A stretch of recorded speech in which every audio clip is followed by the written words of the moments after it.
चाची प्लीज साक्षी को आने दो ना मेरे घर, प्लीज प्लीज प्लीज।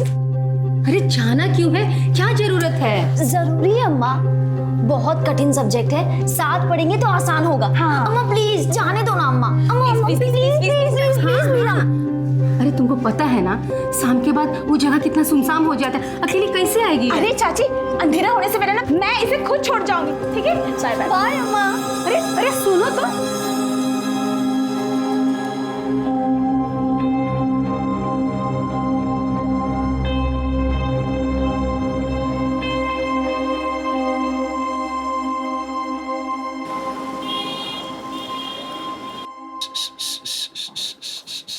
अम्मा आ गई? साक्षी, साक्षी बेटा। अरे अम्मा अभी तक नहीं आई। आई नहीं मतलब? अरे हमको तो बोली थी कि आ जाएगी, काहे नहीं आई हो अभी तक? अरे हम तुमसे कुछ पूछ रहे हैं, जब देखो तब फोन में लगे रहते हो। अरे अम्मा इतना हल्ला क्या कर रही हो तुम? रश्मि के वहां गई है ना, वो आ जाएगी। अब फोन दो हमारा, जब देखो तब राई का पहाड़ बना देती हो, पता नहीं क्यों। बाहर गई, आ जाएगी, बोला ना एक बार।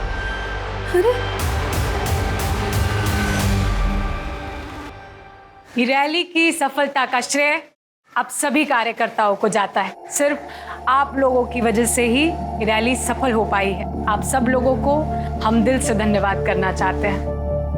धन्यवाद। विनीता ठाकुर, विनीता ठाकुर, विनीता ठाकुर।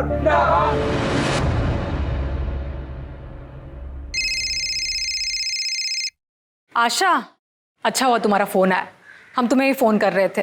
अच्छा, रश्मि आई है क्या वहां पर? हाँ, अरे ये पूछिए तो हम तुमको फोन किए कि साक्षी तुम्हारे घर से निकली है का?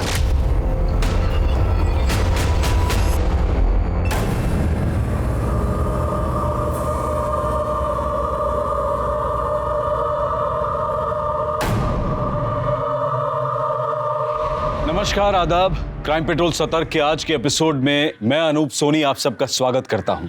किसी भी इंसान को किसी की भी जान लेने का अधिकार नहीं है, यह अपराध है। और मरने वाला चाहे किसी भी देश, धर्म या जाति का हो, एक आदरपूर्ण अंतिम संस्कार सबका हक है।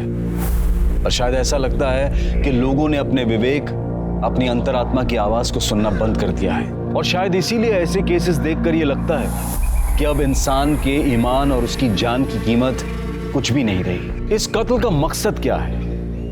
बदला, ऑनर किलिंग, प्यार में नाकामी या फिर कोई कुंठित वासना? आप दोनों की बेटी साक्षी और रश्मि बेस्ट फ्रेंड हैं और दोनों गायब हैं। जी। आप लोगों ने आखिरी बार उन्हें कब देखा था? साहब, सुबह 9:30 बजे जब हम डिस्पेंसरी जा रहे थे ना, तब इनकी लड़की रश्मि हमारे घर आई थी। चाची प्लीज साक्षी को आने दो ना मेरे घर, प्लीज प्लीज प्लीज। अरे जाना क्यों है, क्या जरूरत है? जरूरी है अम्मा, बहुत कठिन सब्जेक्ट है, साथ पढ़ेंगे तो आसान होगा। हाँ। अम्मा प्लीज जाने दो ना अम्मा। अंधेरा होने से पहले ना मैं इसे खुद छोड़ जाऊंगी, ठीक है? Bye bye. बाय अम्मा। अरे अरे सुनो तो। रश्मि और साक्षी आपके घर कितने बजे पहुंची थी? वो तो पता नहीं।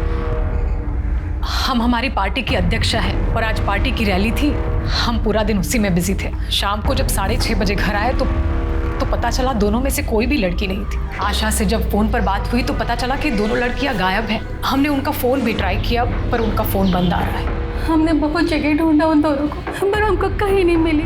पता नहीं कहाँ हो गए दोनों बच्चियाँ। देखिए, अगर आप दोनों को बुरा ना लगे तो हम ये जानना चाहते हैं कि कहीं ऐसा तो नहीं इनके पीछे कोई बॉयफ्रेंड का एंगल हो या? नहीं नहीं साहब, ये क्या बोल रहे हैं आप? साक्षी और रश्मि तो उस तरह की लड़की है ही नहीं जैसा कि आप सोच रहे हैं। साहब, दोनों बच्चियां हैं, सिर्फ 18 साल की है और पढ़ने लिखने वाली उम्र है उनकी। अपने एग्जाम की तैयारी कर रही थी। उनका पूरा ध्यान जो है वो पढ़ाई लिखाई में था, ना कि इन सब फालतू बातों में। ठीक है, आप अपनी बच्चियों की डिटेल, मोबाइल नंबर, फोटोग्राफ्स इन्हें दे दीजिए। हम जल्दी से छानबीन शुरू करते हैं। मिश्रा, एक काम करो, दोनों लड़कियों का बैकग्राउंड चेक करो, दोनों के मोबाइल ट्रैकिंग पे डालो। सर।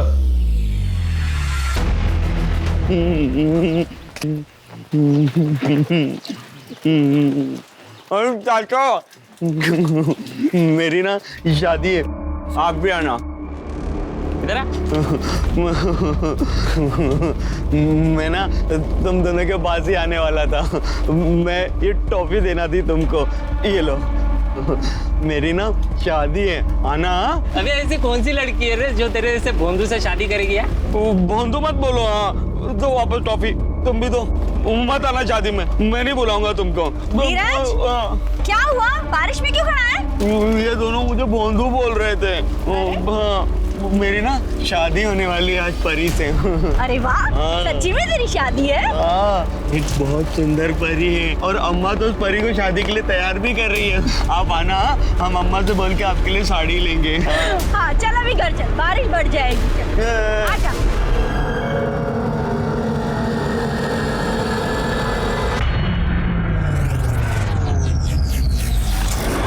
नितिन की बेटी रश्मि और वो डिस्पेंसरी वाली आशा का बेटा सचिन, दोनों का चक्कर चल रहा है। और ये बात मैं क्या, पूरा मोहल्ला जानता है। और उन दोनों ने तो बेशर्मी की सारी हदें पार कर दी है और सड़क पर एक दूसरे के साथ छेड़ाछाड़ी करते फिरते।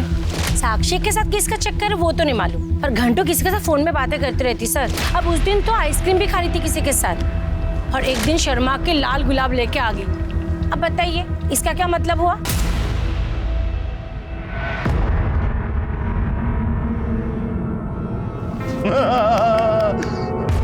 हमने पहना दी, अभी तुम पहनाओ। हाँ चलो पहनाओ ना, पहनाओ नहीं तो हमारी माला ले लेंगे। हाँ गुस्सा काहे हो रहे हो? पहनाएगी, शर्मा रही है वो। बहू चल तू भी माला पहना ले। पहनाएगी पहनाएगी। शादी हो गई, हमारी शादी हो गई, हम दूल्हा बन गए, हम दूल्हा बन गए। अम्मा वो सुहागरात भी अभी। अरे बेटा सुहागरात रात को होगी। रात नहीं, रात को नहीं होगी सुहागरात, अभी होगी। अभी होगी सुहागरात। अरे बेटा गुस्सा काहे हो रहे? सुहागरात होगी पर रात को। अभी होगी और अब तो अभी करना है। सर पूछताछ में पता चला कि साक्षी वर्मा के भाई सचिन के साथ रश्मि का अफेयर चल रहा था। और साक्षी? तो साक्षी का किसी के साथ अफेयर चल तो रहा था, मगर वो कौन है ये नहीं पता। एक काम करो, पता करो इस बारे में, और ये सचिन वर्मा को भी थाने बुलाओ पूछताछ के लिए। सर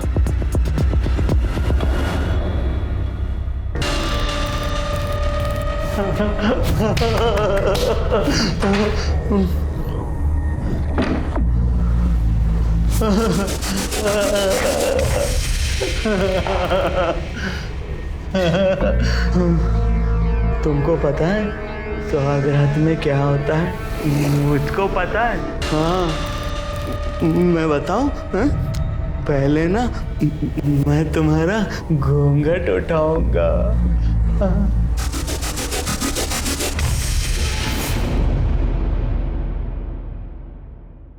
अब मिश्रा, वो विनीता और आशा को रैंसम के लिए कॉल आया क्या? सर अब तक तो नहीं। Sir excuse me. हेलो, कहाँ पर? ठीक है हम बात है। सर जंगल के पास एक जली हुई बॉडी मिली।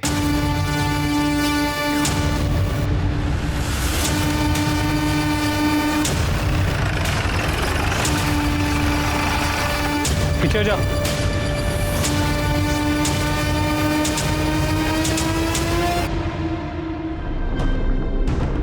सिंह जरा आसपास चेक करो। सर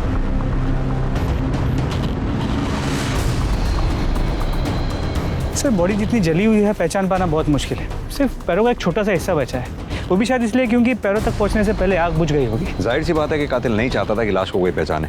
आसपास ना कोई आई कार्ड, फोन या पर्स मिला है, और सर कोई मर्डर वेपन भी नहीं मिला। पैरों को देखकर लग रहा है कि लड़की की उम्र को ज़्यादा नहीं रही होगी। मुझे डाउट है कि कहीं ये लाश रश्मि या साक्षी में से किसी की ना हो।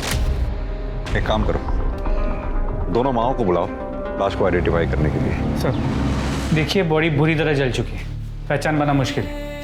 सिर्फ पैर बचे, अगर आप लोग देख के पहचान सकते हैं तो ठीक है, वरना डीएनए टेस्ट करने पड़ेंगे। ये हमारी साक्षी नहीं हो सकती। अब सर हमारा और रश्मि का सर सर हमारा अफेयर चल रहा था। ये बात हमें पता है, आगे बोल। रश्मि को आखिरी बार कब देखा था? जिस दिन दोनों गायब हुई उसी दिन सर सुबह 10 बजे साक्षी और रश्मि दोनों रश्मि के घर के लिए सर निकले थे। वो कहा है कि साक्षी और जो है रश्मि दोनों को ना सर पढ़ाई करनी थी। ठीक है, अभी तुम बाहर बैठो। मिश्रा, अर्जुन को बुलाओ। जब हम घर आए साक्षी अकेली पढ़ाई कर रही थी और उसकी तबीयत ठीक नहीं लग रही थी।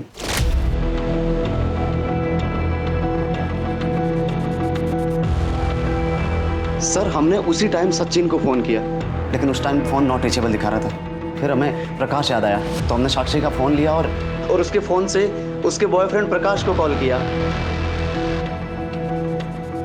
उसके बाद हमने और प्रकाश ने जैसे तैसे करके साक्षी को ऑटो में बिठाया और वो वहां से ले चला गया। फिर उसके बाद मैंने कभी साक्षी को देखा ही नहीं।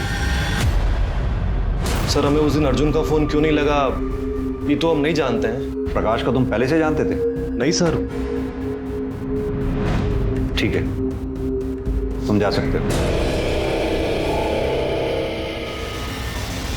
मिश्रा और साक्षी प्रकाश के साथ गई थी। इस प्रकाश को बुलाओ। सर। अम्मा दुआगरात करने दो ना, अम्मा करने दो ना दुआगरात, अम्मा दुआगरात करना है। चुप कर, 2 दिन से वही करे जा रहा है। जा जाकर भर के जा। कट्टी अम्मा वो करने दो दुआगरात।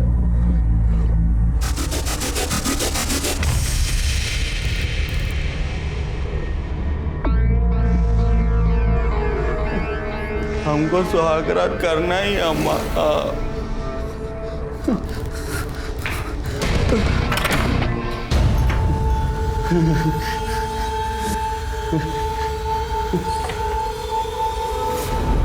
तूने रश्मि के घर से साक्षी को अपने ऑटो में बैठाया, उसे उसके घर छोड़ने के लिए, लेकिन साक्षी अपने घर नहीं पहुंची। क्यों? सर हो सकता है वो जो हादसा हुआ है उसके कारण। कौन सा हादसा? सर रश्मि के घर से हम 5 किलोमीटर निकले ही थे कि कहाँ घुसे जा रहे हो भैया? अरे माने सर फिर जब हमको होश आया हम देखे सर वो तीनों लोग जा चुके थे और हमारा पर्स, मोबाइल, पैसा सब एकदम सही सलामत था। ऑटो भी सही सलामत था सर। फिर हम देखे साक्षी भी नहीं थी, वो भी जा चुकी थी। तो हमको लगा कि साक्षी को होश आ गया होगा और वो अपने घर चली गई होगी। तो फिर हम भी घर चले गए सर। साक्षी घर पहुंची नहीं पहुंची, तूने उसकी सूद लेने की कोशिश नहीं की? नहीं सर, ऐसा नहीं है कि हमने कुछ कोशिश नहीं किया। हमने फोन किया साक्षी को पर उसका फोन ऑफ था और हम उसके घर के आसपास नहीं जा सकते थे ना सर। अगर साक्षी की अम्मा को पता चल जाता तो और बड़ा बवाल हो जाता।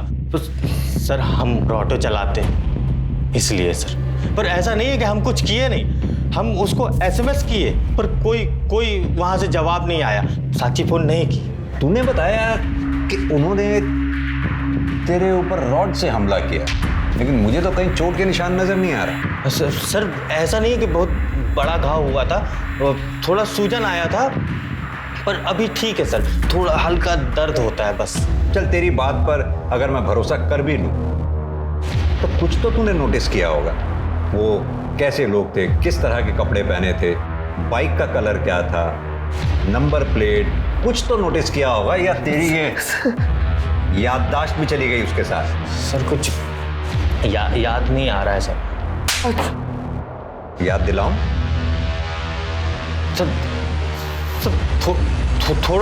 थोड़ा याद है सर। 2 मोटरसाइकिल में थे। एक मोटरसाइकिल में सर 2 लोग बैठे हुए थे। जिसमें 2 लोग थे ना उसके पीछे नंबर प्लेट पे 5 आखिरी वाला अक्षर 5 था, वो बड़े में लिखा हुआ था सर। और एक मोटरसाइकिल में एक आदमी बैठा हुआ था, उसका कलर वो स्लेट सिल्वर। हाँ सिल्वर ग्रे। हाँ जो भी है सर। और वो बड़ी भारी सी गाड़ी थी सर। वैसे वो करूज थी सर। वो करूज थी, वो अभी नई आई है। Cruise bike. बस सर हमको इतना ही याद है। तूने साक्षी को मार डाला, जला डाला और हमारे पास ये चोट लेकर आ गया ताकि हम तेरी बात पर भरोसा कर लें। सर हम साक्षी से प्यार करते हैं सर। झूठ बोल रहा है। साक्षी आखिरी बार तेरे से मिली थी, उसके बाद से साक्षी गायब है। उसकी सूद लेने के बजाय तू अपने घर चला गया और घर जाकर मैसेजिंग कर रहा है।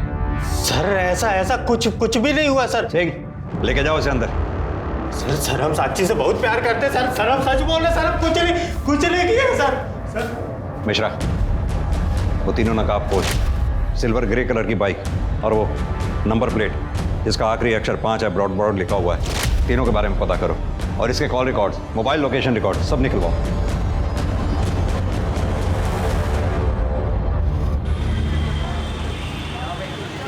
सर, जिस लड़की की बॉडी हमें मिली थी वो बॉडी रश्मि ठाकुर की थी। What? रश्मि ठाकुर? मिश्रा, ये केस तो और उलझता जा रहा है। हम समझ रहे थे कि प्रकाश ने साक्षी को मारकर जला दिया, लेकिन वो तो रश्मि ठाकुर निकली। यानी कि साक्षी जिंदा है।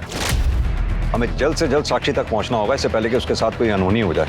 और हाँ, रश्मि ठाकुर की माँ विनीता ठाकुर को इन्फॉर्म कर दो। जी सर। और सर, रश्मि की पोस्टमार्टम रिपोर्ट से ये पता चला है कि उसकी मौत सर पे घाव लगने की वजह से हुई थी। और सर, ये भी पता चला है कि वो सेक्सुअली एक्टिव थी। इनफैक्ट मरने से पहले उसने किसी के साथ सेक्स किया था।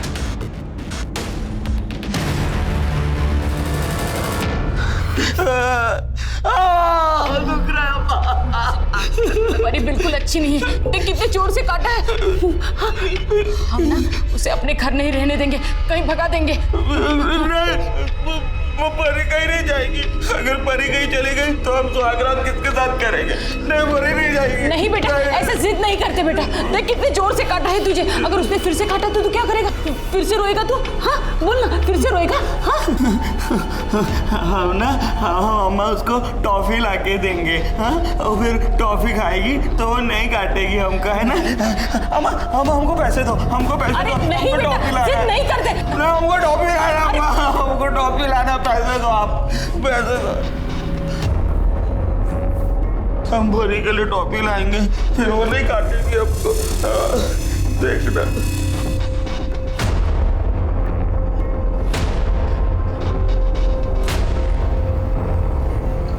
इसका कुछ न कुछ इलाज करना पड़ेगा।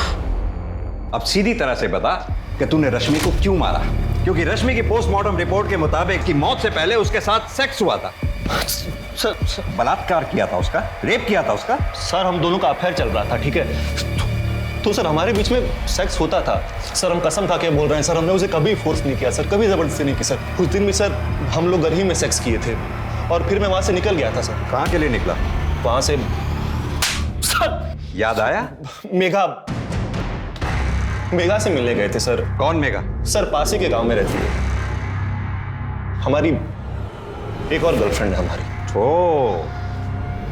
तो मुद्दा ये है क्योंकि रश्मि को जब मेघा के बारे में पता चला, लड़ाई झगड़ा हुआ, उस लड़ाई झगड़े में तूने रश्मि को मार डाला, लाश को ठिकाने लगा दिया। तेरे मोबाइल के लोकेशन रिकॉर्ड के मुताबिक तू उसी एरिया में एक्टिव था जहां से हमें रश्मि की लाश मिली। मेघा के घर का रास्ता भी वहीं से गुजरता है जहां पे आपको रश्मि की लाश मिली थी सर। सही, डालो चलो कब में। देखिए सर, क्या रश्मि की हत्या और साक्षी की गुमशुदगी किसी झूठ का नतीजा थी? यहां कौन सच बोल रहा था और कौन झूठ बोल रहा था, यह पुलिस अब तक नहीं समझ पाई थी। लेकिन साक्षी के साथ क्या हुआ था, वो थी कहां?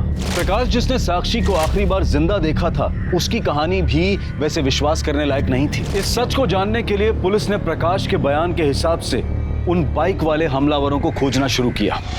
मैं परी को टॉफी दूंगा ना, तब वो मुझे सुहागरात बनाने के लिए मना नहीं करेगी। अबे चल साले, कुछ भी बकवास कर रहा है। परी सुहागरात, परी तुझे ही मिलेगी क्या? कसम से परी है वो मेरी। हम रोज सुहागरात मनाते हैं, वो भी पूरे कपड़े। धीरज, ये क्या बकवास किया जा रहा है? हाँ, और मिलिंद तू या खड़ा रहकर चुपचाप सुन रहा है? बताओ तेरी माँ को। काकी, मैंने उससे कुछ पूछा ही नहीं, वो अपने आप ही बक रहा है कुछ भी। धीरज, ऐसी गंदी बातें नहीं करते और ऐसे झूठ नहीं बोलते हैं। मैं झूठ नहीं बोल रहा हूँ, सच बोल रहा हूँ। वो पत्नी है मेरी, मैं रोज सुहागरात मनाता हूँ उसके साथ। ये देखो, उसने मुझे काटा। हमने जब अम्मा को कहा ना उसने काटा, तो अम्मा बोली वो गंदी है, उसको भगा देंगे। मैं उसको टॉफी दूंगा, देखना, पर वो ना नहीं कहेगी।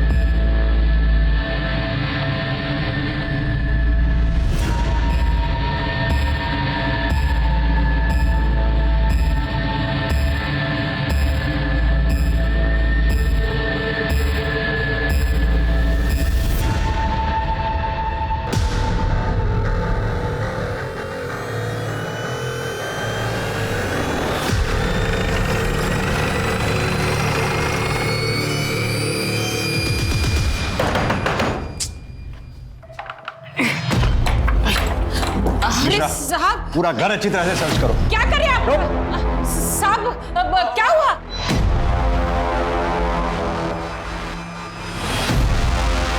मिश्रा, साक्षी, साक्षी, तुम ठीक तो हो? स्मिता जी, फौरन हॉस्पिटल भिजवाओ उसे। अम्मा हमारी परी को रोको ना, इनको अम्मा बोलो ना, ये हमारी परी है। परी, अम्मा हमारी परी है वो। सर, घर के पीछे कपड़े मिले। मिश्रा, कपड़े फौरन फॉरेंसिक के लिए भेजो और इन माँ बेटों को थाने लेके चलो। साहब ये क्या कर रहे हैं आप?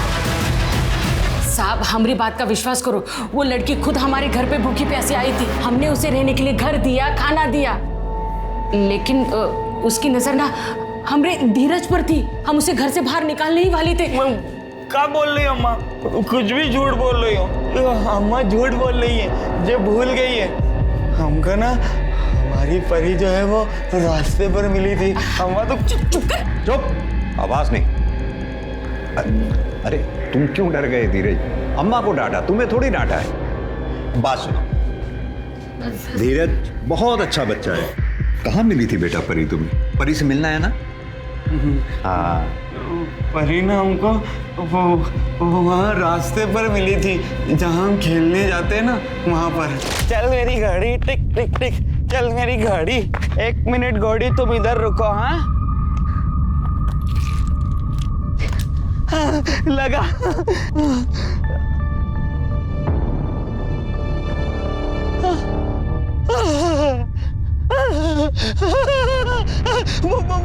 परी, मेरी परी, परी।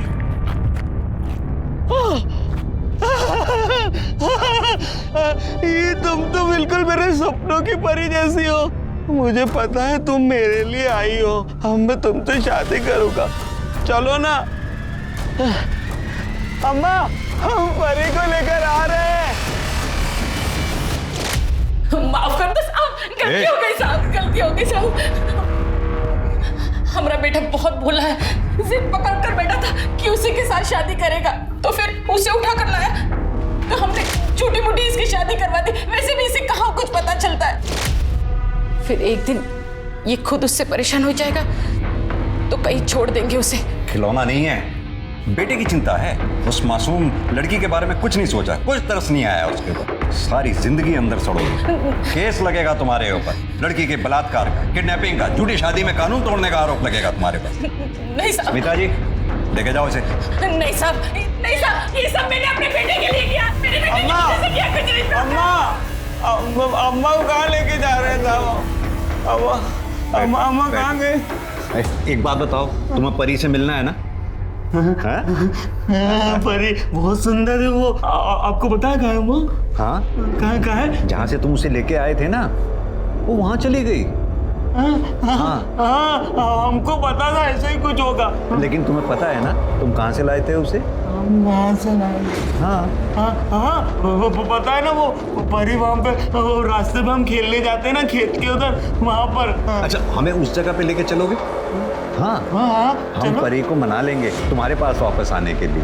सच में? हाँ, चलो गाड़ी में। हाँ, गाड़ी में लेके चलेंगे।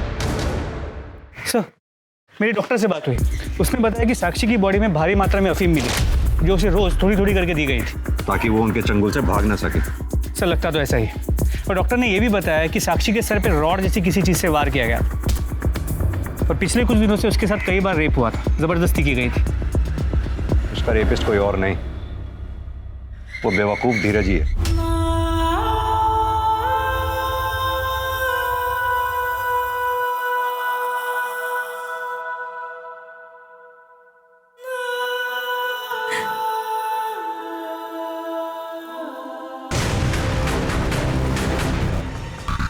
कहाँ है बेटा? अंदर अंदर अंदर। बस ये इधर इधर इधर।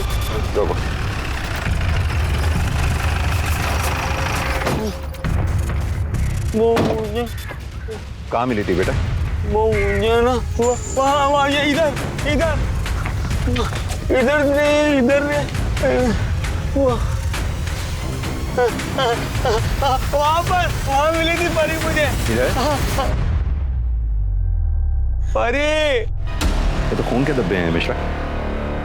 आसपास का एरिया अच्छी तरह से चेक कर। सर सिंह,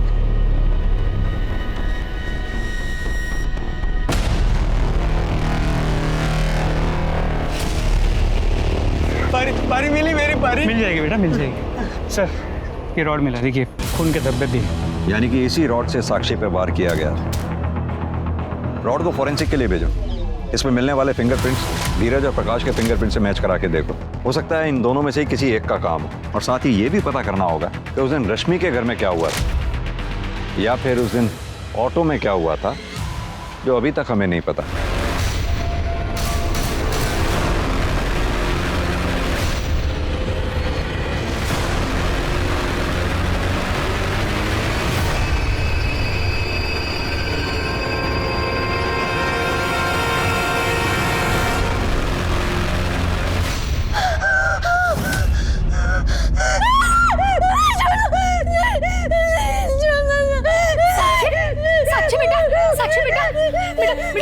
हम तुम्हारी अम्मा, पहचाने हमको तुमको कुछ नहीं होने देंगे बेटा। हम हैं तुम्हारे साथ। बहुत दर्द हो रहा है, हमारे साथ जबरदस्ती किया। तुमको बहुत तकलीफ हो रही है ना, हम हैं ना तुम्हारे साथ, तुमको कुछ नहीं होने देंगे। हमेशा तुम्हारे साथ रहेंगे।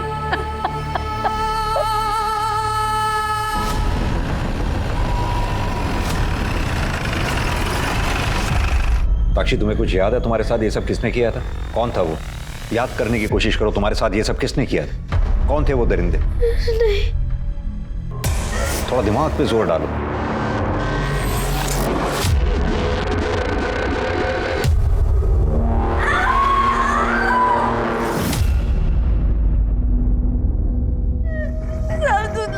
दिख रहा है।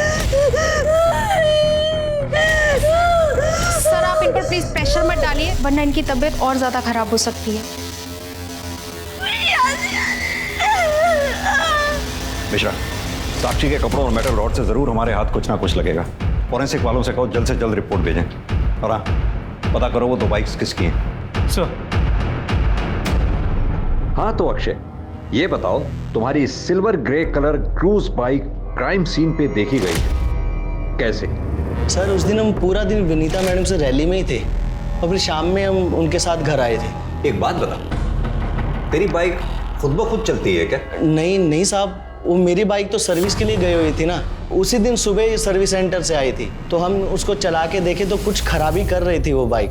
तो हम दोबारा उसको सर्विस सेंटर देने लगे, तभी रैली में जाने का टाइम हो गया था। तो हम बाइक फिर मैडम के घर पे ही लगा दिए। बस साहब उसमें पूरा दिन चला गया और सब फिर पता चला कि रश्मि जी गायब हो गए। बाद में उनका डेड बॉडी मिला। बस उसी में ये सब अफरा तफरी में बाइक का तो हम भूल ही गए। हम तो अभी तक उसको छुआ भी नहीं है। बाइक अभी मैडम के घर में ही लगा हुआ है। मिश्रा, इसकी बाइक सीज करो और इस सर्विस सेंटर वाली कहानी में कितनी सच्चाई है पता करो। सर अक्षय की सर्विस सेंटर वाली कहानी सच तो है, लेकिन इस कहानी में गड़बड़ है। कैसी गड़बड़? सर सर्विस सेंटर से विनीता जी का घर 2 किलोमीटर की दूरी पे, लेकिन सर्विस सेंटर में जो बाइक के किलोमीटर्स नोट किए गए थे और विनीता जी के घर पे बाइक के किलोमीटर्स जो हमने नोट किए, उससे पता चला कि इस बीच बाइक 17 किलोमीटर चली। यानी कि 15 किलोमीटर की गड़बड़ है। प्रकाश जो बोल रहा है, अगर हम उसको एक पल के लिए सच माने तो विनीता जी के घर से वो जगह जहां प्रकाश पे हमला हुआ था 5 किलोमीटर की दूरी पे है। यानी कि बाइक विनीता जी के घर से 5 किलोमीटर गई और 5 किलोमीटर वापस आई, तो हो गए 10 किलोमीटर। और जैसा कि तुमने बताया कि सर्विस सेंटर से विनीता जी का घर 2 किलोमीटर की दूरी पे है, तो हुए 12 किलोमीटर। अब कहानी समझनी है 5 किलोमीटर की, कि ये 5 किलोमीटर बाइक किसने चलाई। और सर मेटल रोड पे जो फिंगरप्रिंट्स मिले थे वो धीरज और प्रकाश के फिंगरप्रिंट से मैच नहीं करते। सर ये फॉरेंसिक रिपोर्ट। सर साक्षी के कपड़ों पे 2 लोगों की सीमेंट ट्रेसेस मिले, मतलब रेप एक आदमी ने नहीं 2 लोगों ने किया। मिश्रा एक काम करो, साक्षी के कपड़ों से जो सीमेंट के सैंपल मिले हैं वो धीरज, प्रकाश, अर्जुन इन तीनों के सीमेंट से मैच करा के देखो। और हाँ, रिपोर्ट जल्द से जल्द मंगवाओ। Sir excuse me. हेलो, हाँ बोलिए।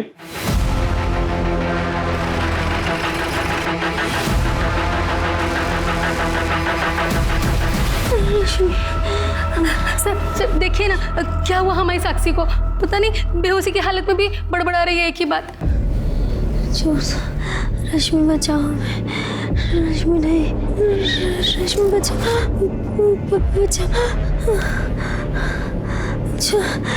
छोड़ दो हमें।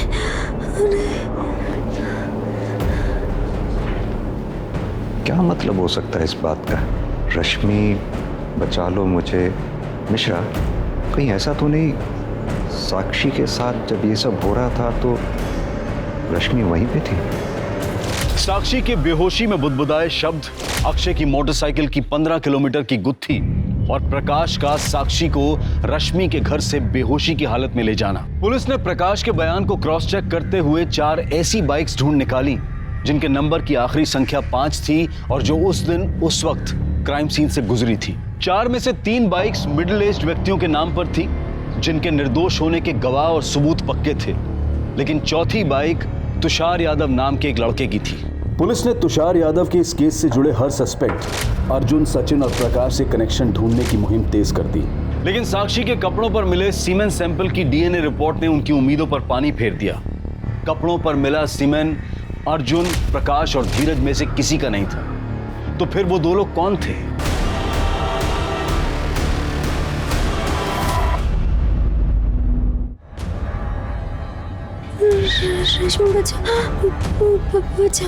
साक्षी के बेहोशी में बुदबुदाए हुए शब्दों को आधार बनाकर पुलिस ने तीनों सस्पेक्ट्स अर्जुन, सचिन और प्रकाश के घर की तलाशी लेने की ठानी।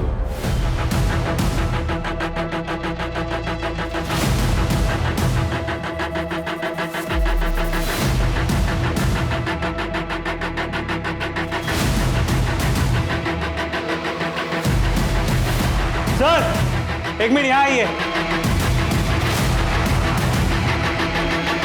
सूखे हुए खून के धब्बे।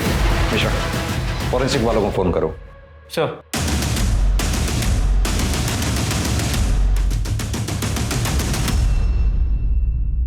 सर, फोरेंसिक रिपोर्ट के मुताबिक विनीता जी के घर पे जो खून के धब्बे मिले थे वो रश्मि के थे।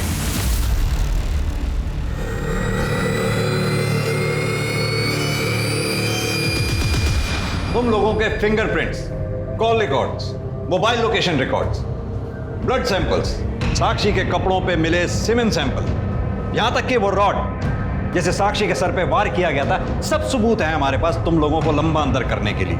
लेकिन फिर भी हम ये जानना चाहते हैं कि तुम लोगों ने ये सब क्यों किया, कैसे किया? सर, हमें नहीं पता आप क्या कहना चाहते हैं और क्या साबित करना चाहते हैं। हम सिर्फ इतना जानते हैं कि हमने कुछ नहीं किया। ये नेता की घर में बोल रही है, पॉलिटिशियन का बेटा है ना, तो लगता है कि इसको सजा ही नहीं होगी। हो भी सकता है, लेकिन ज्यादा लंबा फर्क नहीं पड़ने वाला, सिर्फ 2-4 दिन का ही फर्क पड़ेगा इसमें। लेकिन तुम दोनों बाहर की दुनिया कभी नहीं देख पाओगे, ये पक्का है। हाँ, अगर कबूल कर लो तो हो सकता है मैं तुम्हारी सजा कम करा दूं। साहब, ये सब इस अर्जुन का ही प्लान था। इसने हमको और महेंद्र को फोन करके बोला कि साक्षी के साथ सेक्स करने का लालच दिया इसने साहब हमको। चुप हो जा बे। क्या बकवास कर रहे बे? साहब हम बताते हैं, हम सच बोल रहे हैं साहब। इसने हमको फोन करके बुलाया तो हम अपनी बाइक से तुरंत महेंद्र को लेकर इसके घर गए।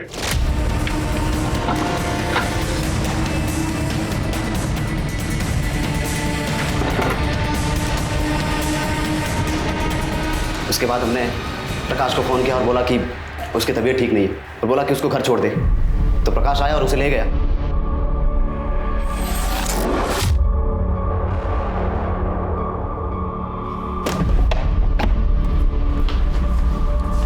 गई क्या?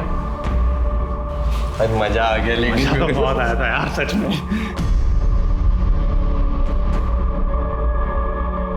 अबे यार, अबे गलती कर दिया हम। उसको ऐसे छोड़ दिया, अगर वो पुलिस स्टेशन चलेगी तो? अबे ये तो बहुत बड़ी प्रॉब्लम हो जाएगी। अबे उसे रोकना होगा यार, नहीं तो हम पकड़े जाएंगे भाई। चल एक सेकंड, हम ना अपने कपड़े बदल के आते, नहीं तो वो प्रकाश हमको पहचान लेगा। मैंने घर से रोड ली और अक्षय की बाइक लेकर निकला। तुषार और महेंद्र तुषार की बाइक से आए और प्रकाश के ऑटो के पीछे गए। कहाँ घुसे जा रहे हो भैया? और उसके बाद घर आ गए। क्यों किया? वो लड़की उस ऑटो वाले के साथ लगी हुई थी। नहीं, क्या कमी थी हमें उस ऑटो वाले के लिए, उसने हमें मना कर दिया। साक्षी, क्या तुम भी हमसे? अर्जुन प्लीज, हम किसी को पसंद करते हैं। ये बात हमें बर्दाश्त नहीं हुई और हमने उससे बदला लेने की ठान ली। मैं बताता हूं तेरे में क्या कमी थी। तू आदमी जरूर है पर इंसान नहीं। लड़की ने प्यार में मना क्या किया, अपने इन 2 दोस्तों से उसका बलात्कार करवा दिया। नहीं, जब उसने मना किया तो हम अपने रूम में चले गए थे। थोड़े टाइम बाद वापस आए और देखा तो अकेली पढ़ाई कर रही थी। तो हमने सोचा कि एक बार फिर से बात करके देख ले। साक्षी, साक्षी, हमारी बात तो सुनो। जो हमने तुमसे कहा है तुम उसके बारे में एक बार सोच के तो देखो। अरे वो ऑटो रिक्शा वाला तुम्हें क्या दे सकता है? वो तुम्हारे लायक नहीं है। हम तुमसे बहुत प्यार करते हैं साक्षी।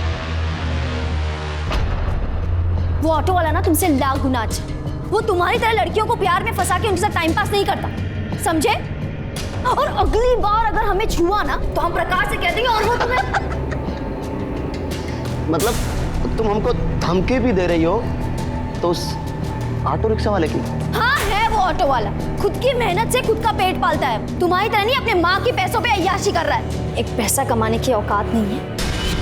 औकात देखेगी हमारी? हमने 1 घंटे में उसे उसकी औकात समझा दी। तो ये है मिश्रा वो 5 किलोमीटर का चक्कर।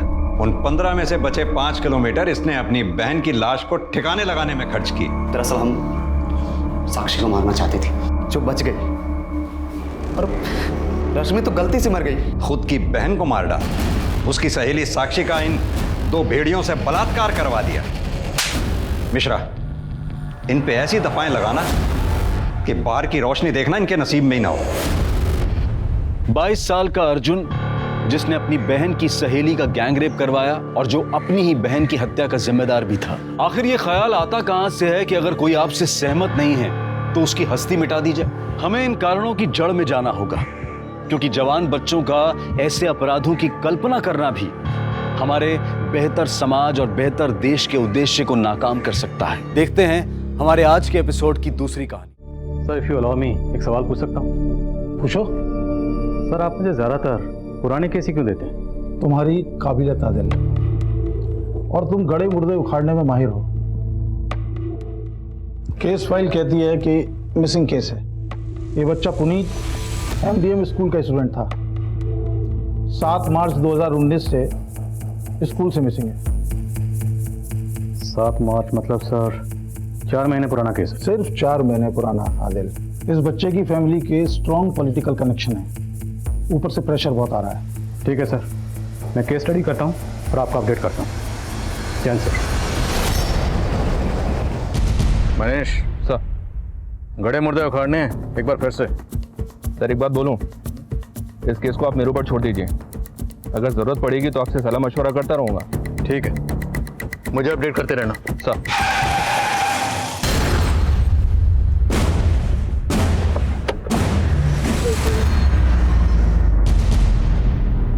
तो ये सब बैंड सेडेटिव्स हैं? जी हाँ सर।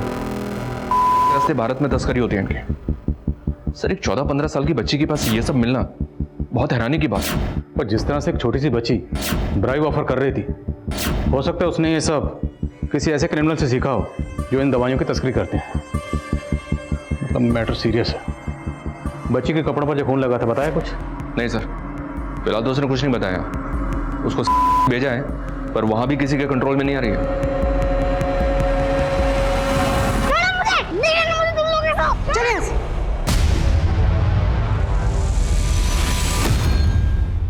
ये लो, पानी पी लो। अच्छा सॉरी, अब मैं कभी गुस्सा नहीं करूंगी, कभी नहीं, पक्का। शांत हो जाओ। क्या निर्मला जी? सब अभी तक दोस्ती नहीं कर पाई आप? वैसे नाम क्या बताया इसने? इसने नाम नहीं बताया अपना, अपने पेरेंट्स का भी नाम नहीं बताया। ये भी नहीं बता रही है कि इसका घर कहाँ है। क्या नाम है आपका? निशी। अब मुझे जाने दोगे?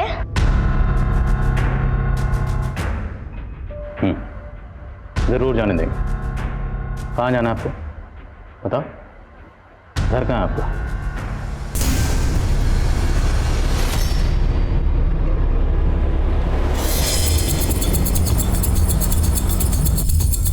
हटो हटो, आइए सर। निशी बख्तियारपुर की रहने वाली है? जी सर, लेकिन निशी ने वहाँ का कोई एड्रेस नहीं बताया। निर्मला जी निशी से बात करते रहिए, हो सकता है वो कुछ और बताए। तब तक मैं इसकी तस्वीर बख्तियारपुर पुलिस से शेयर करता हूँ, हो सकता है वहाँ से इसके बारे में कुछ इन्फॉर्मेशन मिले।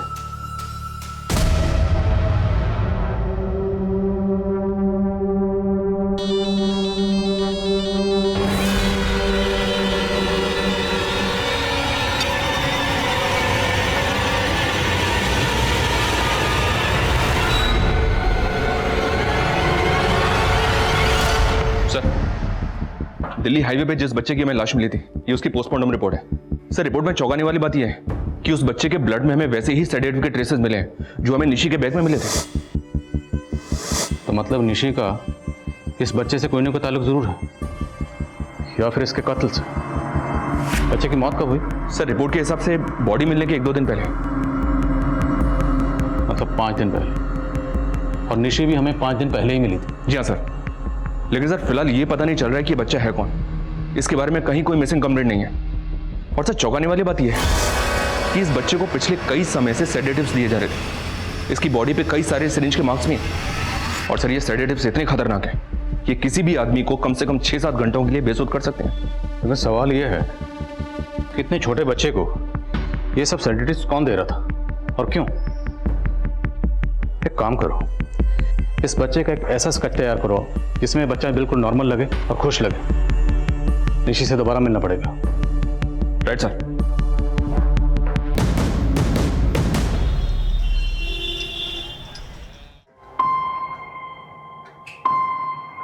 निशी, बेटा पुलिस अंकल आपसे कुछ बात करना चाहते हैं।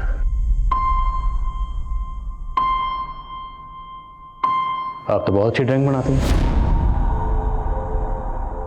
हमने भी आपके लिए एक स्केच बनवाया। दरअसल हमें एक बच्चे के बारे में पता चला। देखिए, क्या आप इसे जानती हैं? नहीं।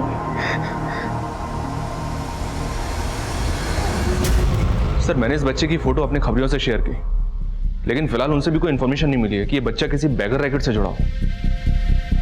लेकिन निशी का चेहरा साफ साफ बता रहा है कि वो इस बच्चे को पहचानती है, और ये महज इत्तेफाक नहीं हो सकता कि निशी के बैग में जो सेडेटिव्स थे वही सेडेटिव्स इस बच्चे की बॉडी में भी मिले। निशी ने निर्मला जी को बताया था कि वो बैग जिसमें सेडेटिव्स मिले थे वो उसे कहीं पड़ा हुआ मिला था। निशी झूठ बोल रही है, शायद वो हमारे सवालों से बचना चाहती है। Right sir. और इस बच्ची ने कई बार से भागने की कोशिश भी की है, तो जाहिर सी बात है यहाँ फरीदाबाद में ऐसा कोई तो है जिसके पास ये जाना चाहती है, पर हमें नहीं बता रही है। करेक्ट। एक काम करो, निशी को एक टीम के साथ भेजो, पूरे एरिया का राउंड लगाओ। अगर कोई भी लोकेशन निशी की जानी पहचानी होगी तो उसे देखकर जरूर रिएक्ट करेगी। Right sir. और वो डीसीपी साहब वाले पुनीत मिसिंग केस की क्या अपडेट? सर, मैं पुनीत के पेरेंट्स और स्कूल वालों से मिला था। उनके पुराने स्टेटमेंट नए स्टेटमेंट से थोड़े अलग हैं। मैंने पॉइंट्स नोट डाउन किए हैं, डिस्कस करूंगा आपसे। ठीक है, पहले निशी को ले जाने के ऑर्डर पास करवाओ, फिर हम डिस्कस करते हैं। Right sir.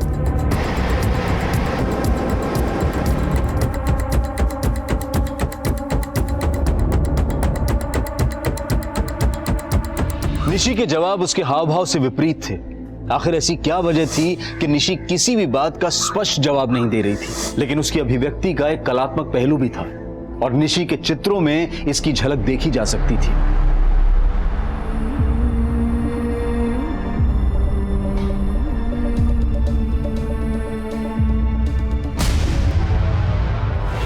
Sir, Puneet missing case में फिलहाल कोई नई अपडेट नहीं है।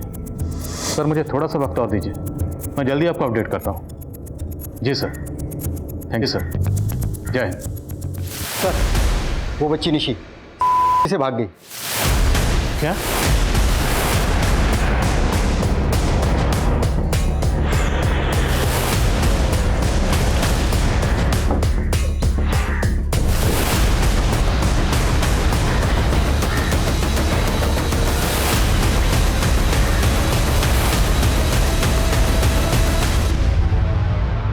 निर्मला जी, ऐसे कैसे हो सकता है? इतनी सिक्योरिटी के बावजूद एक बच्ची यहाँ से गायब हो जाती है और आप लोगों को कुछ नहीं पता? सर, मुझे भी कुछ समझ में नहीं आ रहा है कि ये सब कैसे हुआ।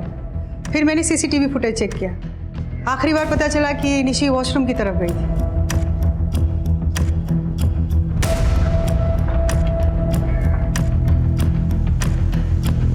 जब काफी देर तक निशी बाहर नहीं आई तो वार्डन ने नॉक किया, लेकिन अंदर से कोई आवाज नहीं आई।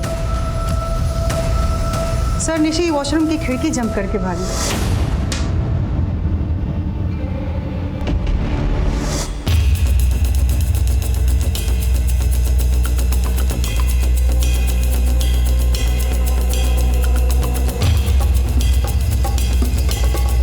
सर, क्या लगता है आपको वो बच्ची इस विंडो से जा सकती है? इसका कांच निकालना तो उसके लिए पॉसिबल है, पर यहां से जंप करना इम्पॉसिबल लग रहा था। काफी हाइट, मुमकिन नहीं। एक छोटी सी बच्ची यहाँ से अकेले बाहर नहीं जा सकती। जरूर उसकी किसी ने मदद की। बाहर की फुटेज चेक करते हैं और पेट्रोलिंग टीम को तुरंत अलर्ट करो।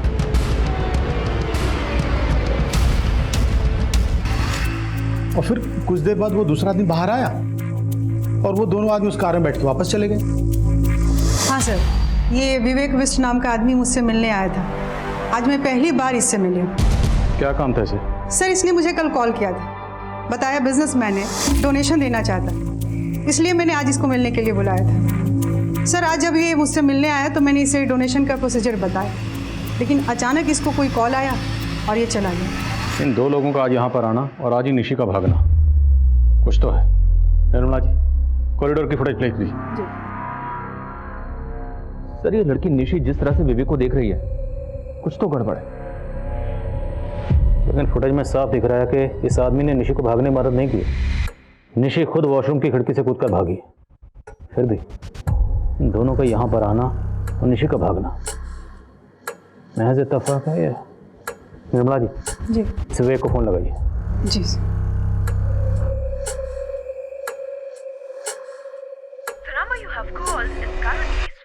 सर, उसका नंबर बंद आ रहा है। मनीष, निशी शायद इन दोनों आदमियों को जानती है। पता लगाओ ये दोनों कौन है। इसी तरफ भागी थी वो, पता नहीं कहाँ गायब हो गई चुईया। तूने भागने क्यों दिया बे उसको? उसी टाइम पकड़ के काट नहीं देता चुईया को? क्यों? तू भी तो अंदर गया था उसको काटने के लिए, तूने काटा क्या? ज्यादा बोल मत, ढूंढ अभी उसको। तो मैं और क्या कर रहा हूँ? सर, फॉरेंसिक से फोन था।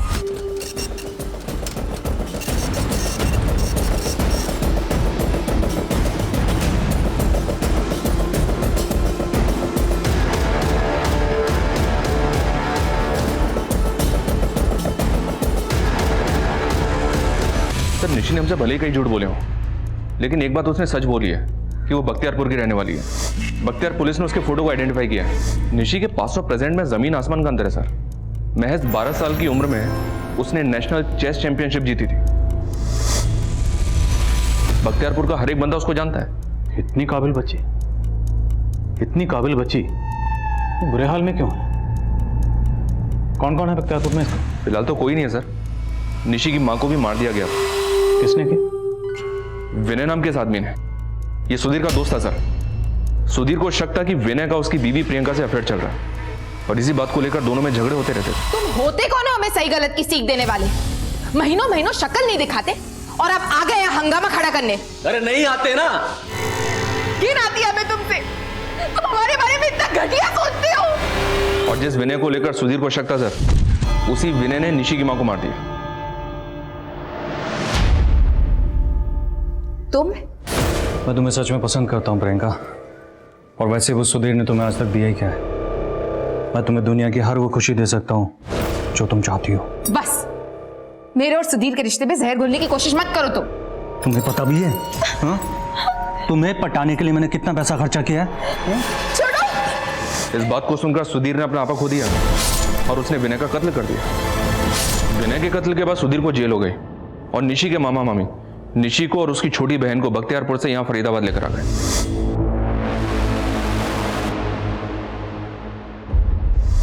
सर, निशी के मामा मामी यहां फरीदाबाद में रेलवे कॉलोनी में रहते। तेरी निशी दीदी मरी नहीं है जो हर वक्त रोती रहती है। एक बात तो क्या कर रही हो? हाँ सर, 2 साल पहले हम निशी और खुशी को अपने पास ले आए थे, लेकिन उसके बाद वो अपने दूसरे मामा मामी के पास रहने चली गई। दूसरे मामा मामी कौन? बसंत और जया, मेरा छोटा भाई और उसकी बीवी। देख बसंत, सीधी सी बात है, मैं अकेला इन दोनों बच्चियों की देखभाल पालन पोषण नहीं कर सकता। प्रियंका तेरी बहन भी तो थी। इन दोनों बच्चियों में से एक बच्चे की जिम्मेदारी तुझे उठानी ही पड़ेगी। ठीक है भैया, फिर हम निशी को ले जाते हैं। बसंत निशी को अपने साथ ले तो गया, लेकिन कुछ महीनों बाद उसे यहां वापस छोड़ गया।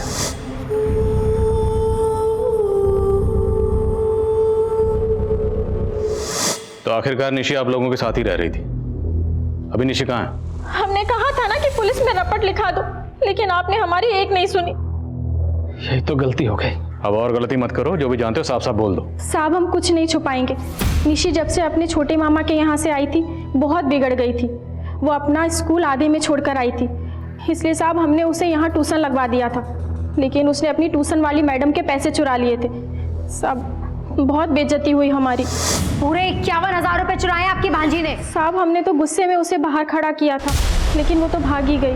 तो आपने मान लिया था ना कि उसने चोरी की होगी, इसलिए गुस्से में शायद वो भाग गई। भरोसा तो नहीं हुआ सर, लेकिन जिस तरह उसकी ट्यूशन टीचर आपके पास जाने की धमकी दे रही थी साहब, हम लोग डर गए। कुछ समझ में नहीं आ रहा था कि किस मुंह से आपके पास आए उसकी मिसिंग कंप्लेन लिखवाने के। सारे जवाब रट के रखे हैं आप लोगों ने। निशी के पास से हमें ड्रग्स मिले। नहीं सर, पता नहीं जानते सर कौन है ये। और इन दोनों को? सर हम किसी को नहीं जानते, और हम तो ये सब सुन के खुद हैरान हैं, परेशान हैं कि निशी 2 महीने से आखिर है कहां।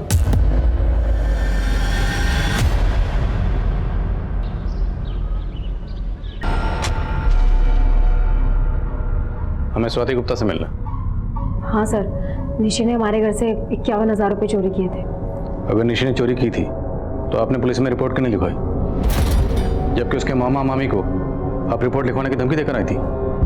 सर, उन्होंने खुद रिक्वेस्ट की थी कि मैं पुलिस के पास ना जाऊं, लेकिन फिर अचानक से निशी कहीं गायब हो गई। वो माइनर है, मुझे लगा कि अगर मैं कंप्लेन करूंगी तो आप लोग मुझे ही गलत समझोगे।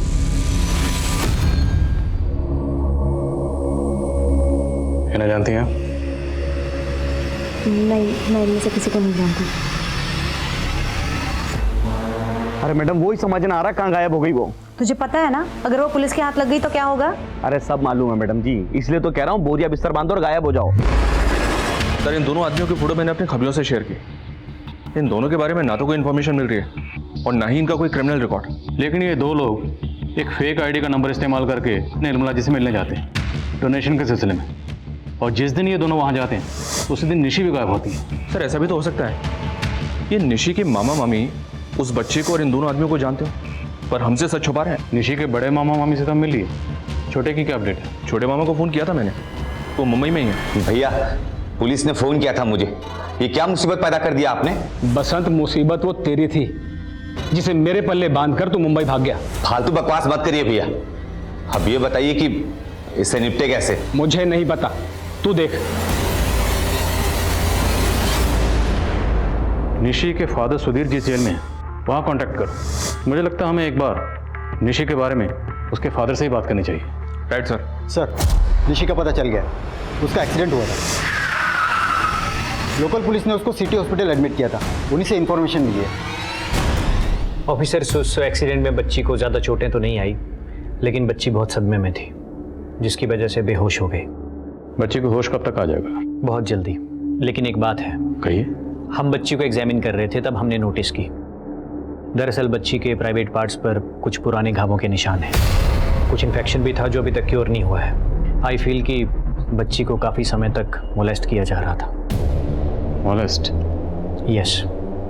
उसके घावों को देखकर तो यही लगता है कि यही कोई 4-5 महीने पुराने होंगे। 4-5 महीने पहले निशी अपने मामा बसंत के साथ रह रही है, तो जहाँ भी है उसे हाजिर करो। अब इस सवाल का जवाब वही देगा। Right sir. सर, हमें बिल्कुल भी अंदाज़ा नहीं था कि निशी के साथ इतना सब कुछ हो रहा था। लेकिन उसकी तकलीफ के कुछ तो साइन होंगे, उसके बिहेवियर में कुछ चेंजेस आए होंगे। प्रियंका दीदी के साथ तो उसे हमेशा खुशी देखे थे, लेकिन अपनी माँ की मौत के बाद उसके गुमसुम रहने की कई वजह थी। एक तो उसके पापा उससे दूर हो गए, दूसरा हमारी मजबूरी के कारण निशी और खुशी को अलग रहना पड़ा। जिस दौरान निशी आपके साथ रह रही थी उसी दौरान उसके साथ कोई दुष्कर्म कर रहा था। आपको पता होना चाहिए कौन था। सर हमें बिल्कुल अंदाजा नहीं था, और निशी तब स्कूल जाने के अलावा कहीं बाहर जाती भी नहीं थी। कौन से स्कूल में पढ़ती थी? MDM स्कूल में। लेकिन सर निशी स्कूल में ठीक से परफॉर्म नहीं कर पा रही थी। कई बार उसके स्कूल से शिकायतें भी आ रही थी कि निशी का ध्यान उसकी पढ़ाई में नहीं था। गलती हमारी थी सर, हम निशी की तकलीफ समझ ही नहीं पाए। और फिर मेरी मुंबई में नौकरी लग गई और मैं उसे जयेश भैया के यहाँ छोड़ आया। और निशी स्कूल जाने से बहुत कतराती थी।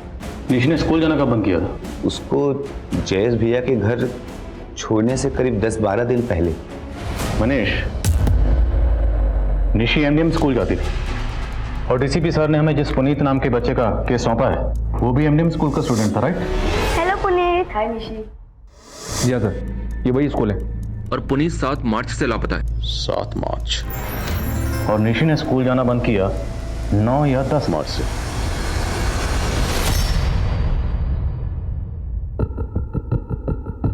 हाँ, ये लड़की निशी ये पढ़ती थी यहाँ पे। बात क्या है? इसने अचानक से स्कूल आना बंद कर दिया, वो भी पुनीत के गायब होने के 2 दिन बाद से। बता सकते हैं क्यों? नहीं, मैं एक बात समझ नहीं पा रहा हूँ। आप पुनीत को लेके बात कर रहे हैं या इस बच्ची को लेके बात कर रहे हो? अब तो दोनों बातें होंगी सर। सबसे पहले तो आप ये बताइए, कहीं ऐसा तो नहीं कि निशी की मोलेस्टेशन की वजह इसी स्कूल से जुड़ी है? No, it's impossible sir. यहाँ ऐसा कुछ नहीं हो सकता। मैं आपकी निशी के क्लास टीचर से बात करवा देता हूँ। निशी के बारे में उसका क्लास टीचर आपको ज़्यादा जानकारी दे सकता है। ठीक है, बुलाइए उन्हें। सर, बुलाया आपने? हाँ अरुण, इन्हें तुम्हारे एक ओल्ड स्टूडेंट के बारे में तुमसे बात करनी है। कौन सी स्टूडेंट? निशी वर्मा। निशी के बयान के बाद पुलिस ने कन्या भ्रूण हत्या से जुड़े इस रैकेट का पर्दाफाश किया। जावेद और मौर्य के साथ एक मुदिता नाम की औरत को भी गिरफ्तार किया गया जो मिलकर ही अपराध कर रहे थे, लेकिन उन लोगों का निशी के मॉलेस्टेशन में कोई हाथ नहीं था। और निशी की आप बीती जान पाना अब उसके किसी अपने के ही बस की बात थी, इसलिए पुलिस ने कोर्ट की परमिशन लेकर निशी के पिता की निशी से मुलाकात करवाई। निशी,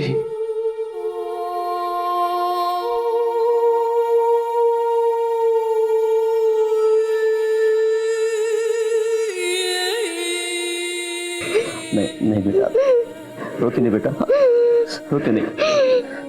तुम्हारे सबसे बड़े गुनहगार हम ही है बेटा। हमने तुमसे तुम्हारी माँ को छीन लिया, तुम्हें और खुशी को छोड़कर दूर चला गया। बच्चा देख, हम तुम्हें इस तरह से टूटते हुए नहीं देख सकते। हाँ, तुम्हारे साथ जो कुछ भी हुआ, जिसने भी किया, बता दो बेटा, डरने की जरूरत नहीं है। पापा है ना तुम्हारे साथ? हाँ हाँ हाँ बेटा।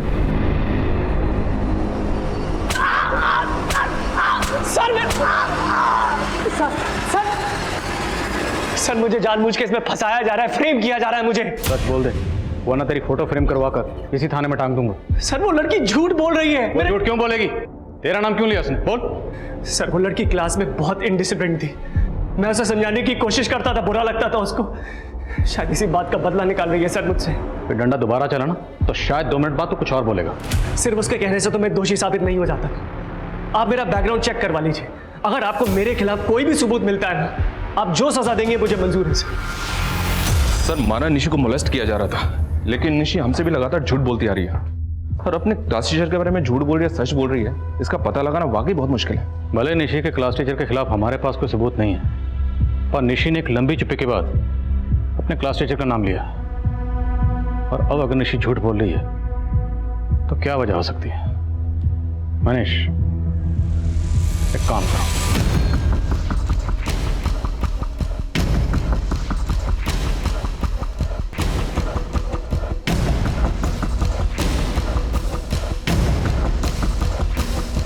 सर आपके कहने पर मैं निशी का हर एक सामान उसके बख्तियारपुर वाले घर से और उसके दोनों मामा मामियों के घर से लेकर आ गया हूँ, और आप इसका करेंगे क्या मैं समझ नहीं पा रहा हूँ। मनीष, ड्राइंग करना निशी की हॉबी है, लेकिन अगर उसकी एक एक ड्राइंग को गौर से देखें तो उसकी सारी ड्राइंग्स उसके दिलो दिमाग की कैफियत को बयान करती हैं। जितनी भी ड्राइंग्स उसने बख्तियारपुर में रहते हुए बनाई हैं, उसकी सारी ड्राइंग्स खुशनुमा है, और उसके बाद उसकी जितनी भी ड्राइंग्स हैं सब में उदासी झलकती है।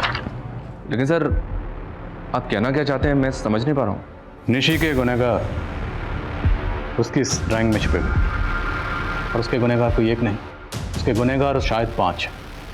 मतलब उसकी ड्राइंग को गौर से देखो कि गंजा आदमी कौन हो सकता है। अब ये तिलकधारी कौन हो सकता है?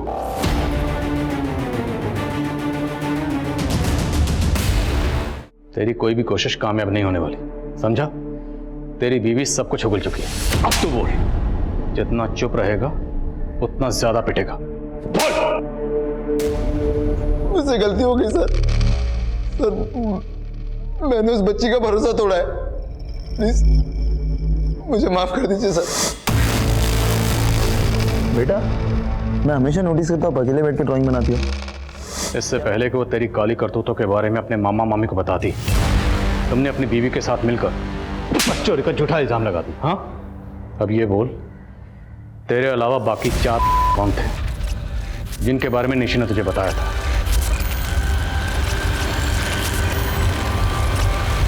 सर इसकी शुरुआत मैंने नहीं की थी। ये हरकत प्रिंसिपल सर के बेटे रुपेश और उसके दोस्त संदीप की थी। वही दोनों मिलकर पहले निशी का रेप कर रहे थे। उन्होंने निशी का वीडियो बनाया और उसे ब्लैकमेल करना शुरू कर दिया। फिर एक दिन निशी के साथ जो भी गलत हो रहा था वो इनका बेटा कर रहा था। मैंने इन्हें जाके बोला भी था, लेकिन ये कहाँ मेरी सुनने वाले थे। अब तू क्या कर रहा था? अपने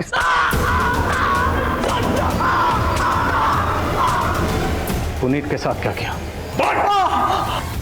मेरे बेटे के हाथों पुनीत का खून हो गया था। निशी बेटा, सारे पाप नहीं करते, कुछ पाप हम जैसे इंसान भी कर बैठते हैं।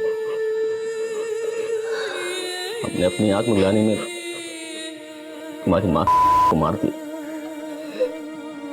लेकिन बेटा नहीं जानते थे कि हमारी इस गलती से तुम्हारी जिंदगी में 5 पैदा हो जाएंगे। माफ कर दो बेटा। चेस चैंपियनशिप की विक्ट्री मैं अपने पापा को डेडिकेट करना चाहती हूँ, क्योंकि शतरंज के सारे गुण मैंने उन्हीं से सीखे हैं। ये मेरा सच में सपना है कि मैं दुनिया में वो करके दिखाऊं जो आज तक किसी ने नहीं किया। I want to be the best in the whole world.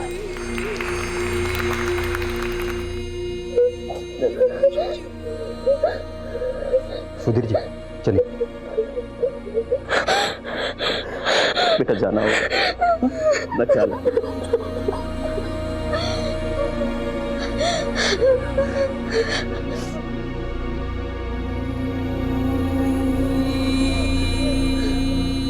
Nishi ने अपनी चुप्पी इतनी देर बाद तोड़ी कि उसके गुनहगारों का गुनाह साबित करना आसान नहीं था, लेकिन निशी की वो ड्राइंग्स अदालत में एक अहम दस्तावेज साबित हुई और अदालत के फैसले के बाद ये बात काफी चर्चा में थी कि अदालत ने एक बच्ची की ड्राइंग्स को आधार बनाकर उसके गुनहगारों को सजा देकर एक ऐतिहासिक फैसला सुनाया। छोटे बच्चे हमेशा ऐसे क्रिमिनल्स का सॉफ्ट टारगेट होते हैं, वो उन्हें डरा धमकाकर उनका शोषण करते हैं और बच्चे अक्सर अपनी तकलीफ किसी से शेयर भी नहीं कर पाते। निशी के साथ जो हुआ वो अक्सर बच्चों के साथ होता रहता है, इसलिए बेहद जरूरी है कि हम अपने बच्चों को वो समझ, वो माहौल दें ताकि वो हमसे खुलकर बात कर सकें। अब मैं अनूप सोनी आपसे विदा लेता हूं, फिर मुलाकात होगी क्राइम पेट्रोल सतर्क में एक और नए केस के साथ।